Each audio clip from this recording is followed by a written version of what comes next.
ताज़ा तरीन जो रिपोर्ट है वो अमेरिका के लिए एक बुरी खबर है। खबर ये है कि F-15 एक तैयारा है अमेरिका का, कल ये जनूबी ईरान में गिराया गया और इसका जो पायलट है बकौल अमरीकी खबर रसा एजेंसी उन्होंने कहा जी हमने उसको रेस्क्यू कर लिया है, लेकिन ये झूठी खबर है, अभी तक कंफर्म नहीं हुई।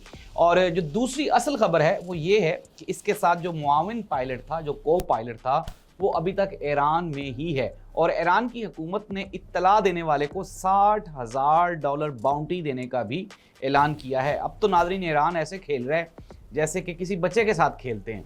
और ईरान ने ये जो F-15 तैयारा गिराया है, इसके बाद अमेरिका का वो दावा तो बिल्कुल ही ख़त्म हो गया कि अब हमने ईरान की जो एयरफोर्स टेक्नोलॉजी है या उसका जो हवाई दिफाई निज़ाम है उसको इतना मुअत्तल कर दिया है कि हम स्लो रफ्तार से चलने वाले B-32 जहाज़ भी ईरान में भेज सकते हैं। नाज़रीन चंद रोज़ पहले जो जो अमेरिका के वज़ीर दिफा पैट हेगेस्ट हैं, उन्होंने ये कहा, उन्होंने कहा जी हमने तो ईरान की जो है मत मार दी है, इनकी जो एयरफोर्स की ताकत है उसको बिल्कुल ज़ीरो कर दिया है और हमारे पास जो B-32 अमरीकी जहाज़ हैं जो स्लो रफ्तार से चलते हैं, उन्होंने कहा हम वो भी भेज सकते हैं।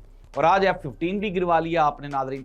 और मैं आपको एक ब्रेकिंग न्यूज़ दे रहा हूँ। खबर ये है कि अमरीकी कांग्रेस में और अमेरिका में आहिस्ता आहिस्ता जो तज़ब्ज़ुब है वो शिद्दत इख्तियार करता जा रहा है इस जंग को लेके।